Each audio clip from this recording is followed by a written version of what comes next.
بسم اللہ الرحمن الرحیم.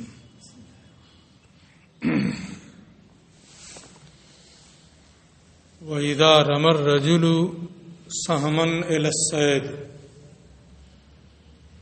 اور جب شکاری شکار پر تیر چلائے. جب کوئی مرد، یہاں رجل سے شکاری مرد ہوا ہے نا، کوئی بھی شکار کرنے والا ہو، اور جب کوئی شکار کی جانب تیر چلائے، فسم اللہ تعالی عند الرمی، اور تیر چلاتے وقت تسمیہ پڑھ لے. بسم اللہ اللہ اکبر جو پڑھتے ہیں وہ پڑھ لے. وکلا ما اصابہ اذا جرح السهم فماتا، تو کھایا جائے گا اس شکار کو جسے تیر لگے جبکہ تیر اسے زخمی کر دے. ایک ہے زخمی کرنا، ایک ہے چوٹ لگنا. چوٹ لگنے کی وجہ سے بھی وہ مر سکتا ہے اور زخمی ہونے کی وجہ سے بھی مر سکتا ہے. چوٹ لگ جائے تیزی کے ساتھ، اگرچہ خون نہ بہے تو کیا کہیں گے، چوٹ لگی ہے زخمی نہیں ہے. لیکن لگ جائے اور خون بہنے لگے نا، زخم ہو جائے تب کہیں گے زخمی ہونا نا. دونوں فرق ہوتا ہے. کسی چیز کے دباؤ سے جب ہوتا ہے تو اس کو بولتے ہیں کہ چوٹ لگی ہے نا، اور جب کوئی چیز اندر چیرتے ہوئے چلی جائے تو اس کو بولتے ہیں زخم ہوا ہے نا. تو یہاں وہی مراد ہے کہ زخمی ہو جائے، خون بہہ جائے. چوٹ صرف لگے گی تو خون نہیں بہے گا نا. اذا جرح السهم، جبکہ تیر اسے زخمی کر دے، فماتا، اور مر جائے، وہ اسے ذبح نہ کر پائے پہنچ کر کے، پھر بھی اسے کھانا حلال ہے، تسمیہ پڑا ہے تو. وَإِنْ أَدْرَكَهُ حَيًّا، یہ ذبح اضطراری ہے. کون سا ہے؟ اضطراری. وَإِنْ أَدْرَكَهُ حَيًّا، اور اگر تیر چلایا، تیر اسے لگا، زخمی ہوا، زمین پہ گرا، وہ وہاں پہنچا، زندہ ہے، تو ذبح کرنا پڑے گا. ذبح اختیاری پر قادر ہو گیا. اگر ذبح نہیں کیا، دیکھتا رہا آنکھ لگا کر کے، مر گیا سامنے اس کے، نہیں کھا سکتے. وَإِنْ أَدْرَكَهُ حَيًّا ذَكَّاهُ، اور اگر اسے زندہ پالے تو اسے شرعی طور پر ذبح کرے. فَإِنْ تَرَكَ تَزْكِيَتَهُ، اگر اسے ذبح کرنے کو چھوڑ دیا، لم یوقل، تو اسے نہیں کھایا جائے گا. لیکن اس میں اتنی حیات باقی ہو کہ وہ وہاں پہنچے اور ذبح کرنا چاہے تو ذبح کر سکے. اور اگر وہاں پہنچا، جھک رہا ہے ذبح کرنے کے لیے، پکڑنے کے لیے سارا عمل کر رہا ہے نا، لیکن تب تک وہ مر گیا تو کھایا جائے گا ہے نا. جب قادر ہو جائے، قدرت پالی جائے اور ذبح نہ کرے تو نہیں کھائیں گے. وَإِذَا وَقَعَ السَّهْمُ بِالصَّيْدِ، اور جب تیر شکار کو لگے، فَتَحَامَلَ، ہوتا ہے نا کبھی آدمی کو چوٹ لگ جاتی ہے، لیکن کیا ہر چوٹ سے مر جاتا ہے؟ زخمی ہو جاتا ہے آدمی، ہر طرح زخمی ہونے سے مر جاتا ہے. اس زخم کو، اس تکلیف کو وہ برداشت کر لیتا ہے نا. بلکہ کبھی ایسا ہوتا ہے کہ برداشت کرنے کی کوشش کرتا ہے، بھاگتا ہے، کچھ دور جانے کے بعد گر کر کے مر جاتا ہے. ہوتا ہے کہ نہیں ہوتا ہے؟ یہ ساری چیزیں تجربے کی ہیں، ہمیشہ آپ کو نظر آتی ہے. تحاملہ کا معنی یہی ہے کہ اس نے زخم کو جبراً برداشت کر لیا. شکار کو تیر لگا، فتحاملہ، اور اس زخم کو اس نے جھیل لیا، برداشت کر لیا. اڑ گیا کسی طرح ہمت کر کے، حتی غابان ہو، شکاری کے نگاہ کی نگاہ سے اوجھل ہو گیا. لیکن شکاری بھی کیسا، وہ اس کے پیچھے لگا رہا، ڈھونڈتا رہا ہے نا. اور جا کر کے دیکھا، ارے یہاں گرا پڑا ہے نا، یہاں زمین پہ گرا پڑا ہے، تو اسے کھایا جائے گا ہے نا. لیکن شکاری مارا، اس نے برداشت کر لیا، اڑ گیا ہے نا. ڈھونڈا کچھ دیر، پھر تھک ہار کے بیٹھ گیا، چھوڑو ہے نا. ہوتا ہے کہ نہیں؟ پھر اس کے بعد اٹھا چھوڑو کون پہ کے بعد تھک ہار کر کے اور پھر گیا ڈھونڈنے، پا گیا تو اب نہیں کھائیں گے، ہے نا. جب مستقل اس کے پیچھے لگا رہے تو کھائیں گے، نہیں تو نہیں، ہے نا. اسی کو کہہ رہے ہیں حتی غابہ عنہ، یہاں تک کہ اس کی نگاہ سے اوجھل ہو جائے. ولم یزل فی طلبی، شکاری اسے اس کی تلاش میں رہے. حتی اصابہ، یہاں تک کہ اسے پالے میتن، مردہ، اکلا تو اسے کھا سکتا ہے.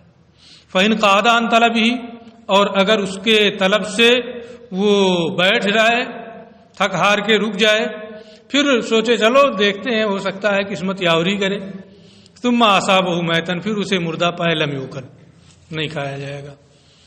وإن رمى صیدا، اور اگر شکار کو مارا اور وہ پانی میں گرا. یہاں سے جو مسائل 2-3 لائن میں یہ بتا رہے ہیں، 2 لائن میں 1.5 لائن میں، اس میں اصل یہ ہے کہ موت جب زخم کی جانب منسوب ہو یقینی طور پہ کہ اس زخم لگنے سے شکار مرا ہے تو یقیناً اسے کھایا جائے گا. اور جب یقین ہو کہ زخم لگنے سے نہیں مرا بلکہ کسی اور وجہ سے مرا ہے تو اسے یقیناً نہیں کھایا جائے گا، ہے نا. اور جب شبہ ہو جائے کہ زخم لگنے سے بھی مر سکتا ہے، یہ دوسری وجہ بھی ہو سکتی ہے مرنے کی، ہے نا. ہوگا کہ نہیں ہوگا، اس کا بھی احتمال ہے کہ ایسا ہو جائے، پتہ نہ چلے کہ زخم سے مرا ہے یا کیا نام ہے چوٹ سے مرا ہے، گر کر کے مرا ہے، کیسے مرا ہے یہ پتہ نہ چلے. تو ایسی صورت میں احتیاطاً وہ حرام ہے، حرام کا حکم دیں گے، اسے حلال نہیں کہیں گے. یہ اصل ہے. 3 صورتیں میں نے بتائیں، ہے نا، یہ اصل ہے. اب ان مسائل کو دیکھیں. شکار پر تیر چلایا، اسے مارا، وہ پانی میں گر گیا، مر گیا پانی میں گر کے. یہاں تینوں میں سے کون سی صورت ہے؟ ہو سکتا ہے پانی میں ڈوب کے مرا ہو سکتا ہے زخم کی وجہ سے مرا ہو، شبہ ہو گیا، ہے نا. لم یؤکل، کھائیں گے کہ نہیں کھائیں گے. ضابطہ معلوم رہے گا تو خود ہی فیصلہ کر لیں گے، ہے نا. فیصلہ کر دیا انہوں نے، لم یؤکل، نہیں کھایا جائے گا. وکذالک ان وقع علی سطح، اسی طریقے سے اگر پہاڑ پر گرا پھر پہاڑ سے زمین پر آیا تو اب کیا ہے، ہو سکتا ہے پہاڑ پر گرا، چوٹ آئی، پھر اس کی وجہ سے وہ مرا، ہو سکتا ہے زخم کی وجہ سے مرا ہو نا، یا بلندی پر گرا یا پہاڑ پر گرا. ثم تردى منه الى الارض، پھر وہاں سے زمین پر گرا، لم یؤکل، تو نہیں کھایا جائے گا. اب یہاں آپ کہہ سکتے ہیں کہ زمین پر گرا تو وہاں بھی تو یہ شبہ رہے گا، زمین پر گرے تو وہاں بھی تو یہ رہے گا کہ زمین پر گرنے کی وجہ سے مرا ہو. تو زمین جو زمین ہے صرف، ہے نا، بالائی کوئی پہاڑی نہیں ہے یا بلند پہاڑ نہیں ہے، ایسی چیز جگہ سے بچنا ناممکن ہے، نہیں بچ سکتا. وہ تو زمین پر گرے گا ہی، وہ کہیں جا کر کے اس کو ہاتھ میں پکڑے گا تھوڑو کسی طرح سے، کہیں نہ کہیں زمین ہی پہ گرے گا. تو زمین پر گرنے سے بچنا، یہ اعتراض کرنا ممکن نہیں، اس لیے وہ معاف ہے. زمین پر گرے کھا سکتے ہیں، لیکن پہاڑی سے بچا جا سکتا ہے. اس کو دوڑائے اتنا کہ پہاڑی پہ نہ گرے، ہے نا. ایسی طرح اس حساب سے شکار کرے کہ وہ پہاڑ پہ نہ ٹکرائے، ہے نا، پانی میں نہ گرے، ان کی رعایت رکھے، اس سے بچا جا سکتا ہے. لیکن زمین پر گرنے سے بچا جا سکتا ہے نا. اس لیے دونوں میں فرق ہے. اس لیے آگے یہ کہہ رہے ہیں وَإِنْ وَقَعَ عَلَى الْأَرْضِ ابتداءً، اور اگر ابتداءً زمین پر گرا وہ کھلا کھایا جائے گا. ٹھیک ہے. وَمَا أَصَابَ الْمِيرَاز بِأَرْضِهِ، میراث کہتے ہیں بغیر پھل کا تیر. تیر میں کہیں پھل لگتا ہے؟ وہ جو کنارے لگا رہتا ہے نوکیلا والا، ہے نا، اسی کو تیر کا پھل بولتے ہیں، ہے نا.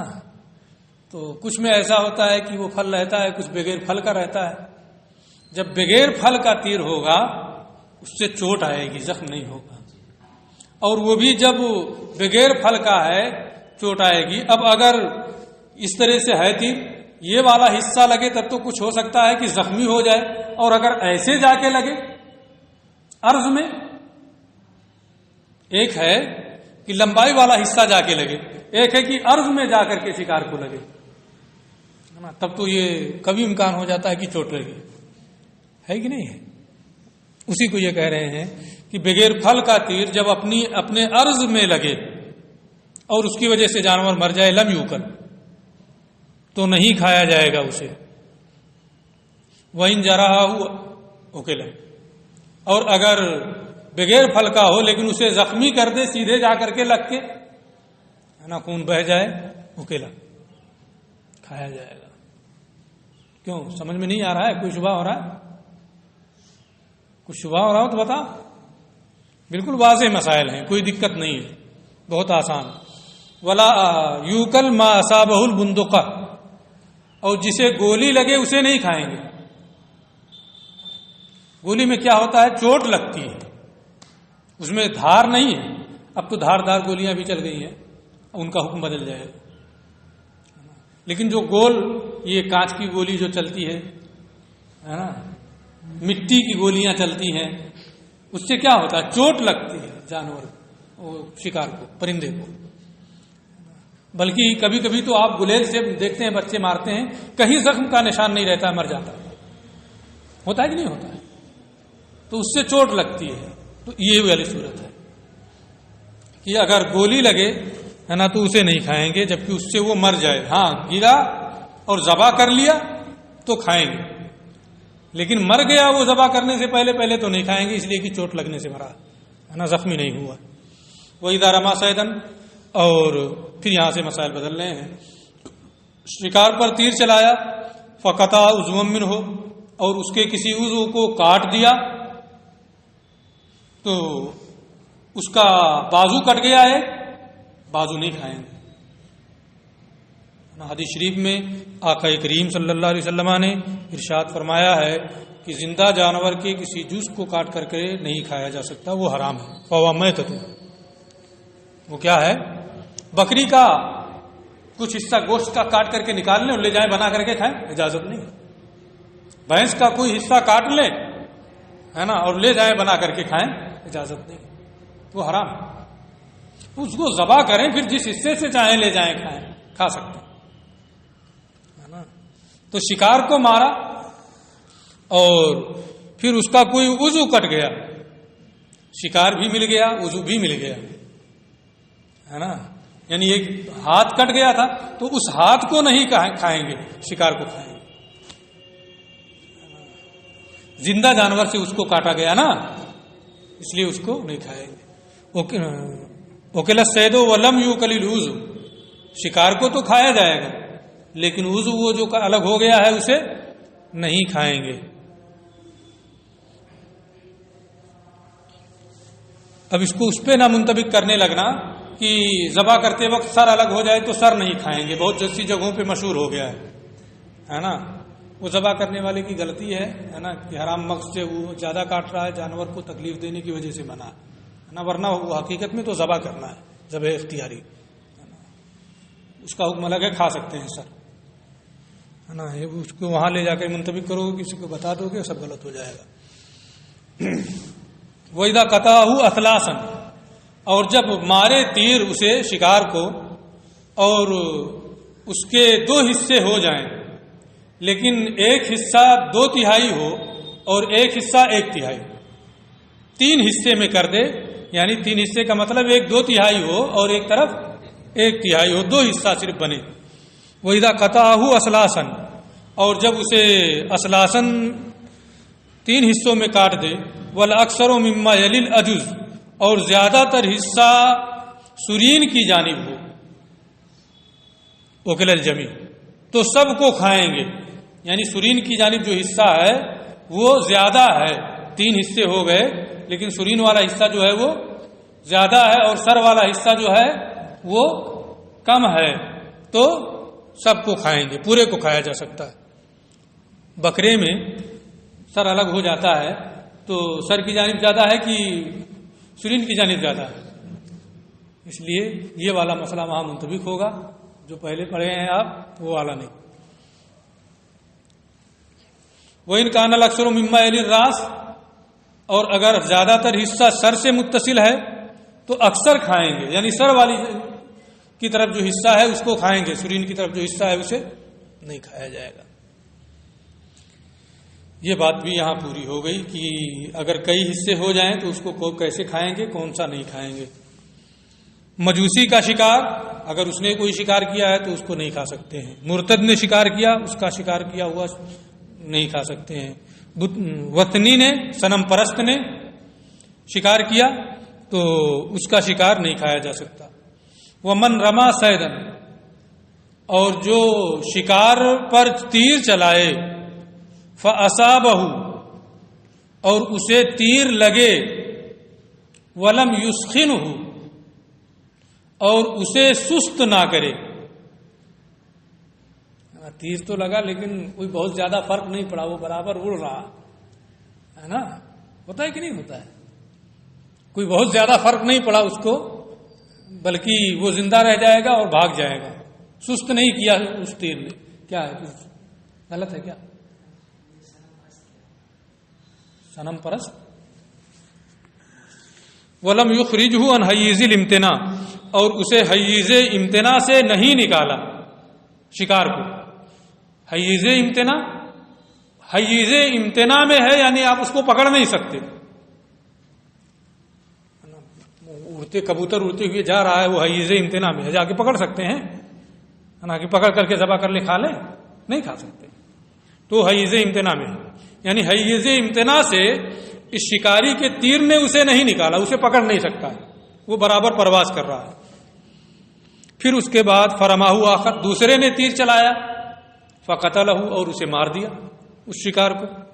تو اب وہ کس کا مانا جائے گا، پہلے والے کا یا دوسرے والے کا؟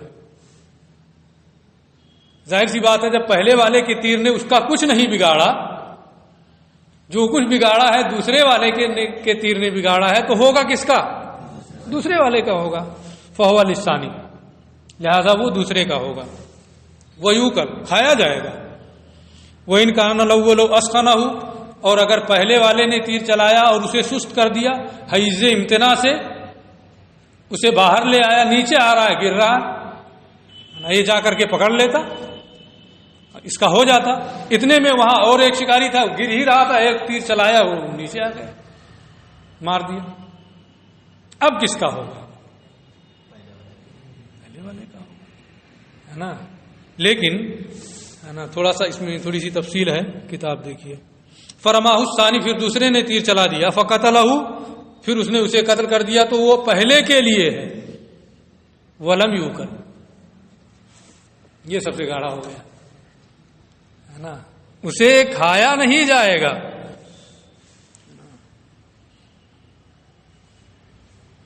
اب حرام کیسے یہ ہو گیا، ہے نا، عقل بظاہر قبول نہیں کر رہی ہے نا۔ اس کی وجہ یہ ہے نا، ابھی میں بتاؤں گا تو عقل قبول کر لے گی، کہ پہلے والے نے جب مارا، حیز امتناع سے اسے نکال دیا، وہ آ رہا تھا، تو جب حیز امتناع سے وہ شکار باہر آ گیا، تو اب جو حیز امتناع میں نہ ہو، اس کے ذبح کرنے کا طریقہ کیا ہے؟ آپ مرغی پالے ہوئے ہیں، کیا اس کو تیر چلائیں گے؟ وہ حیز امتناع میں نہیں، اس کو ذبح کر کے کھائیں گے نا، کہ تیر چلا کے مار کے کھائیں گے۔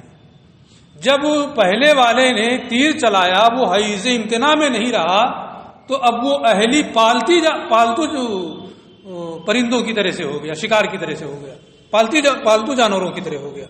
اور پالتو جانوروں کا حکم یہ ہے کہ انہیں ذبح کر کے کھائیں، ہے نا، ذبح اختیاری کریں اور کھائیں۔ تو جب وہ حیز امتناع سے باہر آ گیا تھا تو وہ پالتو کے درجے میں ہو گیا تھا، حکم یہ تھا کہ ذبح کر کے کھائیں، لیکن دوسرے نے تیر مار دیا اور وہ مر گیا، تو ذبح اختیاری کا حکم ہو گیا تھا، اور مر کیسے رہا ہے؟ ذبح اضطراری سے۔ اس لیے حکم کیا ہوگا؟ لم یوکل۔ سمجھ میں آ گیا؟ لیکن اب ایک مسئلہ اور اس میں پھنسے گا۔ پہلے والے نے تیر چلایا تھا، حیز امتناع سے اسے باہر لے آیا، اس کا حق ہو گیا تھا نا۔ دوسرے والے نے مار دیا، مر گیا، اب اسے کھا بھی نہیں سکتا ہے پہلے والا، اس کا حق تو ضائع جا رہا ہے، اس نے تو شکار کر لیا تھا، دوسرے والے نے اس کا نقصان کیا، اس لیے تاوان دینا پڑے گا۔ اس دوسرے والے کو دوسرا والا اسے تاوان دے گا، یعنی اس کی جو قیمت ہوگی زخم لگنے کے بعد اتنا وہ اس سے وصول کرے گا۔ کیوں ایسا کیا؟ شکاریوں کو کنٹرول کرنے کے لیے شریعت نے یہ احکام بیان کیے، یعنی شریعت کسی چیز سے عاجز نہیں ہے، کہیں بھی کوئی چیز آ جائے نا تو اس کا حکم آپ اسے بتا سکتے ہیں کہ یہ ہے نا، یہ ہے اسلام کی جامعیت اور مذہب کی جامعیت۔ بہرحال ہمیں وہ نہیں بتانا ہے، کتاب پڑھانا ہے۔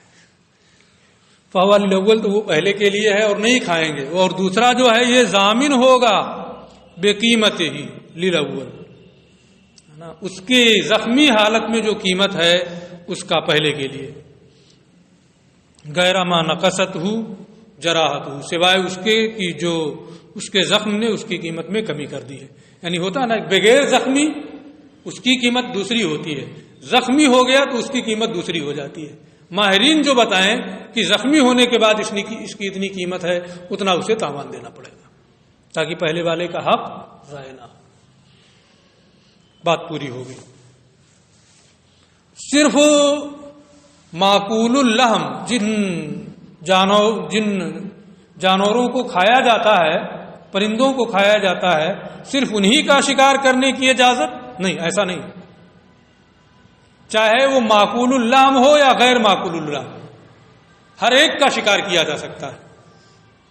گوشت سے فائدہ نہیں اٹھا پائے گا، اس کے چمڑے سے تو فائدہ اٹھائے گا دباغت دے کر کے، اس لیے ہے نا، چاہے معقول اللحم ہو یا غیر معقول اللحم، ہر ایک کے شکار کرنے کی اجازت ہے۔ وَيَجُوزُ اصْطِيَادُ مَا يُؤْكَلُ لَحْمُهُ مِنَ الْحَيْوَانِ وَمَا لَا يُؤْكَلُ، جس جانور کو کھایا جاتا ہے اسے بھی شکار کر سکتے ہیں، اور جس کا گوشت نہیں کھایا جاتا ہے اس کا بھی شکار کر سکتے ہیں، جائز ہے۔